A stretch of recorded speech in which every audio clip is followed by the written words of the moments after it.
सिंजा बिड़ा की राम राम। जय गुरु भगवान की। हमारे गीता जी में भगवान ने कहा दो प्रकार के सुख होते हैं, इसके बारे में सभी समझते नहीं है। उन दो प्रकार के सुखों में कहा, जो सुख शुरुआत में अमृत के तुल्य लगता है उसका फल संख्य जैसा खारा व जहर मिलता है। जो सुख प्रारंभ में शुरुआत में जहर जैसा संख्य जैसा लगता है उसका फल अमृत जैसा मीठा और सुखदायी होता है। तो ये वाचिक्य ज्ञान की परिभाषा हम ज्यादातर इंसान समझ सकते हैं, क्योंकि बचपन हमारा ऐसा था कि भूत भविष्य वर्तमान या भगवंत के भक्तों के बारे में हमें ज्ञान नहीं था। इसलिए हमने उछल कूद मचाए रखी, कभी फिल्में देखी, कभी गाने सुने जिसमें गुरु और भगवान का नाम था भी नहीं, फिर भी हमने उसको मीठा समझा। इस प्रकार हम असफल हुए और उसका फल आज दुख भोग रहे हैं। बचपन में भी भक्ति से भटक गए और बचपन की गलती की हुई जवानी में भी भोग रहे हैं।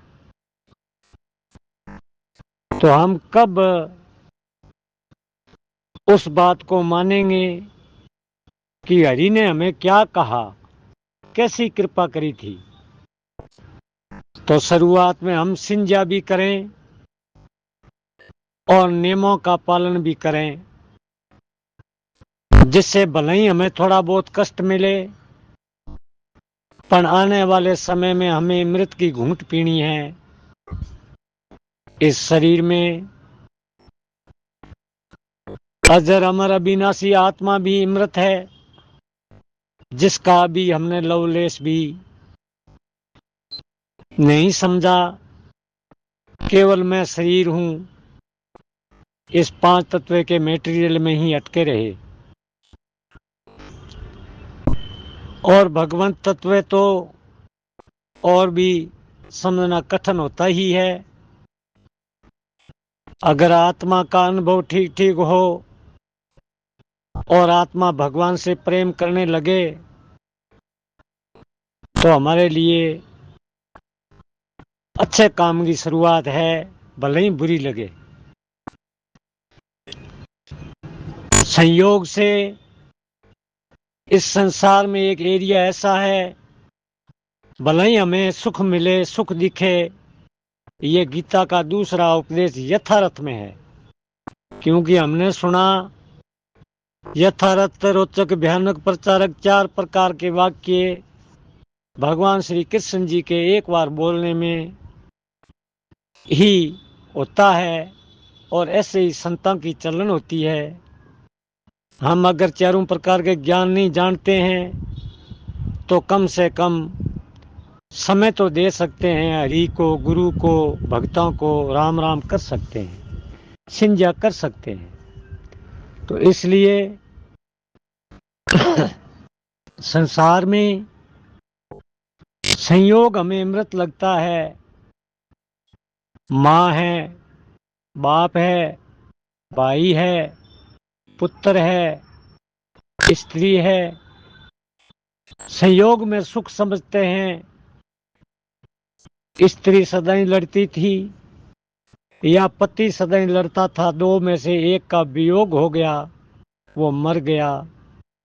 अब पति जिंदा है तो वो स्त्री के लिए गुणगान करता है कि स्त्री जैसा सुख कहाँ, वो तो लक्ष्मी थी। और अगर पुरुष पहले चला गया तो मरने के बाद में जो सदा लड़ती थी वह स्त्री जीवन भर कहती है, किस काम का हार श्रृंगार, जो हार श्रृंगार था वो चला गया, और मेरे पति जैसा पति संसार में किसी को नहीं मिल सकता। वियोग होने पे बड़ा दुख पहुंचता है, और हमारे जो संयोग से प्राप्त हुई वस्तुएं, कुटुंब परिवार अगर बिछड़ जाएं, वियोग हो जाएं, तो रो रो के हमारा बुरा हाल हो जाता है कि वो क्यों चला गया। बल्कि अगर कोई बीमार हो जाए तो भी हम मूर्ख लोग इतने वियोग को सहन नहीं कर पाते हैं, ना समझ पाते हैं कि भगवान की कृपा है कोई। तो यहाँ हमारे संसार में संयोग ही हमें अच्छा लगता है, वियोग अच्छा नहीं लगता। इसी प्रकार एक दूसरा दायरा महापुरुषों का, गुरुओं का होता है, वहां पे कभी वियोग नहीं होना चाहिए, वहां सदा सहयोग ही रहना चाहिए। संत मिले, गुरु मिले, भगवान का नाम मिले, तो ऐसा सहयोग तो बहुत ही सुहावना होता है। लेकिन संसार का वैभव ये हम सुख समझते जरूर है, लेकिन इसका फल तो बंधन कारक, इस जगत में रखने वाला, 84 को भुगताने वाला, दुख देने वाला यह भले ही सुख दिखे। कुत्ता हड्डी को चाटता है, खुद के खून आता है, और हड्डी को देखने पे सोचता है कि इसमें खून आता है। यही हाल हम जीवों का है। कहते हैं एक बार रासलीला भगवान श्री कृष्ण जी ने करी, तो सभी गोपियां भगवान से प्रेम नहीं करती थी, गालें निकालती, उसको लपट कहती थी कि बचपन में तो खट्टी लस्सी के लिए नाचता था, और हमारा सुंदरपना देख करके हमारा घी चुरा के खा लेता था, और आज भी हमारे गले में बाहें डाला हुआ हमारे से प्यार करता है। और रासलीला में प्रत्येक गोपी अहंकार की सजा पाई, तो किसी गोपी को ऐसे नहीं दिखा कि सब गोपियों के पास कृष्ण जी खड़े हैं, बाहों में हैं। बस भगवान कहता है मेरा और अहंकार का मेल नहीं। और गोपियां ने यही गलती करी संयोग में कि ये तो लपट गिमार है, ये हमारे बिना रह नहीं सकता।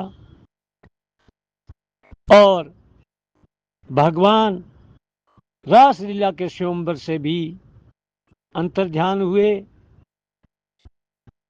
और द्वारकापुरी चले गए। तब सभी ने वियोग के अंदर भक्ति करनी चालू करी कि मेरा श्याम पूरे संसार का ब्रह्म है, सब जगह देखूं वहां मेरा श्याम ही श्याम है, जहां देखूं वहां मेरा प्राण प्यारा है। वियोग में गोपियों का इतना प्यार हुआ, इतना प्यार हुआ, उस प्रेम की महिमा हमारे बलबूते की बात नहीं कि हम समझ सकें।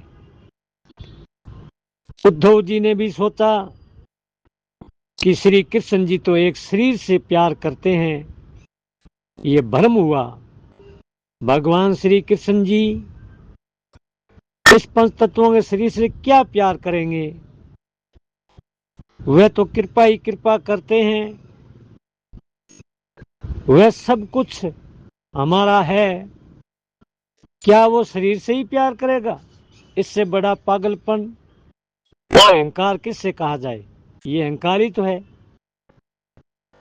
इसलिए उन्होंने उस समय महत्व नहीं समझा, और जब उद्धव जी गोपियों के पास गए, वेदों का ज्ञान सुनाने लगे, सभी गोपियां एक राय होकर के बोली, उद्धव बंद करो तुम्हारा ज्ञान, हमें नहीं सुनना है। हमें जब श्री कृष्ण जी हमारे साथ थे तब सहयोग था, हमने कदर नहीं करी, हमें अहंकार हो गया कि हमारी देह से प्रेम करता है और हमारे साथ नाच करता है, हमारे बिना ये रह नहीं सकता। लेकिन आज वियोग में हमें अमृत की घूंटें मिल रही है कि अगर हमारे एक एक गोपी का कलेजा भी भगवान मांगे तो हम देने को तैयार हैं। अगर हमारे आंखों की जरूरत है तो हम देने को तैयार है। उद्धव जी, ये ज्ञान अच्छा नहीं लगता, हमें तो केवल हमारा वियोग ऐसा सुंदर लगता है कि हमारे रूम रूम में हमारे श्याम खेल रहे हैं। जो इससे बढ़कर हमें अभी हमारी आत्मा से भी प्यार नहीं है जितना हमारे श्याम से हैं। तो उद्धव जी समझ गए कि ये वेदों की रजाएं हैं। भगवान जब चाहे वो दोनों कृपा कर देते हैं, सहयोग की कृपा भी करते हैं और अहंकार हो जाता है तो वियोग की भी कृपा करते हैं। इसलिए हम संसारी लोग संयोग ही चाहते हैं। कभी सपने में भी ये नहीं सोचा कि वियोग में भी कुछ भक्ति होती है, कुछ भगवान की यादगिरी रहती है। वो क्षण कितना आनंददायी होता है। पूरी कृपा जब भगवान जिस पे कर देता है तो हमारा भय भय छिन जाएगा। ये संता से सुना है, वेदा में भी। फिर भी अगर हम भगवान से प्रेम करते हैं तो भगवान हमें इतना दे देते हैं, कोई खोस नहीं सकता, कोई मुका नहीं सकता, ना मुक सकता। वो इतना कृपालु है। सिंधिया के समय मैं थोड़ा बहुत बोला हूं, मेरे बोलने से अगर परेशानी हुई हो तो मैं क्षमा प्रार्थी हूं। लेकिन वैसे तो देवता अगर हमारे आसपास हो तो हमें बहुत सुंदर एक सुगंध आती है। पर कहाँ हमारा इतना भाग है कि कोई देवता हमारे नजदीक भी फटक जाए तो भी हम हठ धर्मी बने हुए हैं, भगवान को भूले बैठे हैं। थोड़े बहुत देवताओं को मनाते हैं और वहां भी भीख मांग के संयोग मांगते हैं। माता कुंती ने वियोग मांगा, हे भगवान मुझे दो तो दुख दो, वियोग दो, सब कुछ छीन लो। भगवान मुस्कुराए कि ये कौन से शास्त्र की कथन है, कुंता क्या मांग रही हो, चेता है क्या? उसने कहा, हाँ बिल्कुल, मेरे चित्त में जब तक वैभव रहता है तब तक तुम्हारे से मैं प्रेम नहीं कर पा रही हूं, इसलिए मैं मोह नहीं चाहती। इसी प्रकार अगर किसी संत ने हमारे गल में माला डाली, बात घाल के मिल गया और कुछ आशीर्वाद दिया तो हम इतने विभोर होते हैं कि यह सब कुछ मिल गया। हमने कुछ दान दिया, उन्होंने लिया। हम सोचते हैं कि लाखों करोड़ों में से आज मेरे से गुरु ने कुछ वस्तुएं मांगी और ली तो मैं तो बड़ा भाग्यशाली हूं। और जब हमें गुरु डांट देता है कि तुम मोही जीव हो, मोह मत रखो, ये गंदी चीज है, लोभ मत रखो, ये गंदी चीज है, क्रोध मत रखो, ये गंदी चीज है, घमंड मत रखो, ये गंदी चीज है, तुम्हारी बुद्धि का डिसीजन मत लो, ये गंदी चीज है, बुद्धि तुम्हारे खिलाफ नहीं जाएगी, तुम्हारा पतन करेगी, तुम मायाबद्ध हो। कुछ शब्द बोले तो हमारा तन जल उठता है, क्योंकि हमें शरीर से ही प्रेम अधिक है, आत्मा के बारे में तो हम नहीं जानते। तो गुरु की कृपा समझें। गुरु अगर कई बार कठोर कुछ वाक्य बोल देते हैं तो उस समय भी हम उसको वियोग न समझ करके संयोग समझें कि धन भाग्य हमारा जो गुरु डांट रहे हैं और मुझे मेरा समझ रहे हैं, और जो कुछ मुझे आशीर्वाद दिया गुरु मुझे मेरा समझ रहा है और आशा करता है कि एक न एक दिन ये सुधर जाएगा। अन्यथा गुरु के बात गालने से, गुरु के आशीर्वाद से इतना आसान काम नहीं कि हम माया मुक्त हो जाए। अभी तो हम इंद्रियों से भगवान को सिमरें, मन से सिमरें, हमारा अंतःकरण शुद्ध करें, इसमें देरी ना करें। उसके बाद भगवान जो हमें देवेगा दिव्य या आपके भक्त से दिलाएगा, वहां से ही हमारे भक्ति की शुरुआत हो जाएगी। और भक्ति की शुरुआत यानी भक्ति का कभी पतन हो ही नहीं सकता। इसलिए हम ज्ञानी तो नहीं है, अहंकारी जरूर है, क्योंकि हम खाली नहीं है। कई बार आभास होता है मैं बहुत सुन लिया, बहुत जानता हूं, जबकि अभी तो लवलेश भी नहीं जाना, क्योंकि अंतःकरण शुद्ध नहीं हुआ।